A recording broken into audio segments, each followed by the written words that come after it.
За түрүү улчирхай архаг үрвслийг ярихад бол түрүү улчирхай анатомийн талаар ярих хэрэг болдог.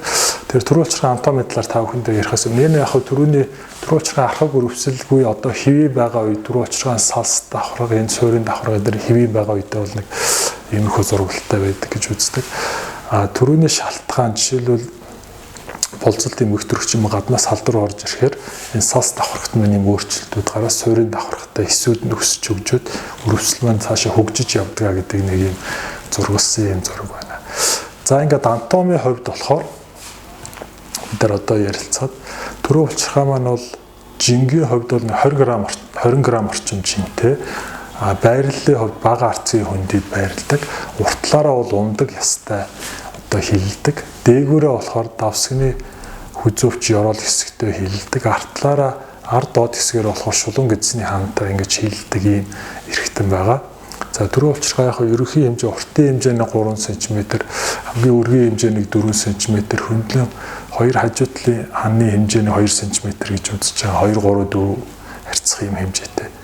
Тэгээ 20 г орчим хэмжээтэй эрхтэн гэдэг. За энэ түрүү улчирхайг маань ер нь одоо өвчин үүсэж байгаа ерөнхий эсүүдийн байрлал, анатом, эмслиумда хэрэглэх талаас нь ингэж зоон болгож хувааж үздэг, 4 том зоон болгож хувааж үздэг. Тэгэхээр энэний хамгийн ихний зоон бол централ зоон буюу төв зоон гэдэг. За централ зоон маань бол энэ зурган дээр энэ хөхөр тэмдэглэгдсэн энэ хэсэг бол централ зоон байгаа. Одоо энэ зургийнхаа цаагаар орж байгаа, энэ доогуур явж байгаа.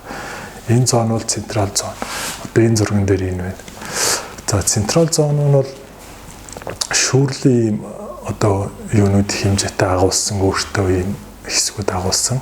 Централ зоон маань үрвслийнхаа үе шатанд бол атрофи үрвсэл бас хэмжээгээр шохоождаг зоон нь бол централ зоон байгаа. Шохоожд үүсчих үрвсэлт өртдөг хэсэг. За дараа нь энэ фибромускуляр зоон нь уртлын хэсэг байгаа. Булчирхайлаг булчинлаг хэсгээс энэ тогтсон энэ хэсэг байдаг. За дараа нь трансишнл зоон гэж байгаа. Трансишнл зоон нь бол ерөнхийдөө нийт түрүү улчирхай нэг 5 орчим хувийг агуулдаг. Одоо нийт жингийнхаа 5 орчим хувийг эзэлдэг. Боловч энд нөгөө түрүү улчирхай архаг одоо түрүү улчирхай хоргоо томрол гэж үгээр ярьдаг. Түрүү улчирхай томордог хэсэг нь бол энэ трансишнл зоон байгаа.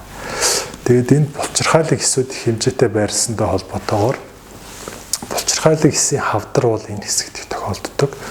Тэгээд түрүүний тэр централ зоон гэдэг төвийн зоон нь бол нийт түрүү улчирхай массынхаа нэг 25 орчим хувийг агуулдаг ийм хэсэг байгаа. За дараа нь периферал зоон буюу захын зоон нь болохоор энэ гадуурын бүрхсэн байралтай. Одоо энэ зурган дээр гадуурын ингэж бүрхсэн байралтай. Энэ бол нийт түрүү улчирхай массын нэг 70 орчим хувийг эзэлдэг.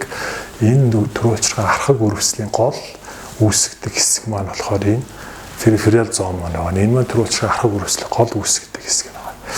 За дараа нь шээс дамжуулах зам давсгнаас доош явж байгаа шээс дамжуулах замыг ороосон маягтай байрладаг хэсэг маань бол periuretral gland region гэдэг. Өөрөө булчирхайлаг ийм шүүрэл ялгаруулдаг хэсүүдээс бүтсэн энэ хэсэг нь бол periuretral gland region гэсэн ийм хэсэг бол эзэлж байгаамаа. За анатомийн хувьд дараагийн яригдах юм маань бол за эсийн төвшин түрүүн бид нар ярьсан. Энэ болохоор одоо бид нар гадруугийн хэсэг байгаа, эсийн суурийн хэсэг байгаа. За гадруугийн хэсэг дээр болохоор люминал хэс гэж байдаг. За люминал хэс маань бол түрүү улчирхай хамгийн гол шүүрэл ялгаруулдаг, хамгийн гадаад шүүрэл ялгаруулдаг хамгийн гол хэс байгаа. Гадаад шүүрлийн ихэнх нь люминал хэсээс ялгардаг. Дараа нь нейроэндокрин цэл хэс гэж байгаа. Нейроэндокрин хэс болохоор бас өөрөөсөө даавар ялгаруулдаг ийм хэс байгаа. Дараа нь суурийн хэс гэж байдаг. Дараа нь завсрын хэс гэж байгаа.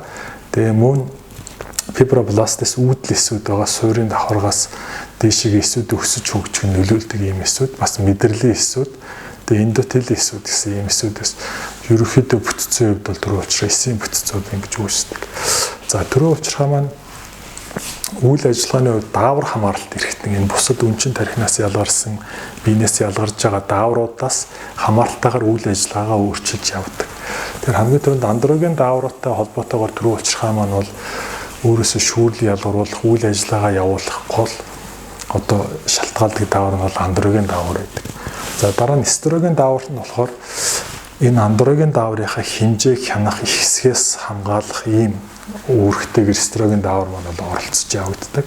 Дараа нь пролактин болохоор одоо түрүү ярьсан түрүү улчирхай төвийн хэсгээр явж байгаа ийм одоо жижиг гуурсанцрууд байдаг. Эднэрийн өсөлт хөгжилтөнд нь бол пролактин даавар нөлөөлдөг. Хий эвлээд байхдаа хүүхэд 17 хоногтойгоос хөгжиж эхлэхдээ пролактин даавар маань тэр гуурснуудын өсөлт хөгжилтийг нь цаашаага ингэж хөгжүүлж явахад пролактин даавар хамгийн их нөлөөтэй байдаг юм байна.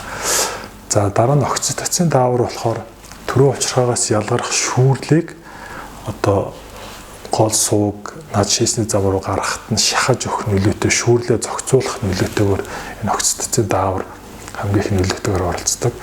За тироид гормон, growth factor, морфогенетик протеинууд нь болохоор энэ төрөө улчирхаан энэ эсүүдийн эсийн өсөлт, үхэлт хоёрын харьцааг нь зохицуулж идэг. Эс хит өсөж явахаас нь хамгаална, хит өсөлт нь багасхаас хамгаалдаг учраас бас энэ тироид даавар, энэ growth factor бас морфогенетик протеин бол бас энэ төрөө улчирхаанд дааврын хувьд их нөлөөтэй үйл ажиллагааг ингэж хариуцж явдаг юм байна. За төрөө улчирхаан шүүрэл бид нар үрийн шингэн гэж ярьдаг. Үрийн шингэнийхаа нэг 20-30% бол төрөө улчирхаан шүүрлээ өөрөө эзэлдэг. За төрөө улчирхаан шүүрэл дотроо болохоор PSA гэж одоо юм бодис агуулдаг. PAP гэдэг бодис агуулна. Витамин С бас дотроо агуулдаг. Цайр агуулна.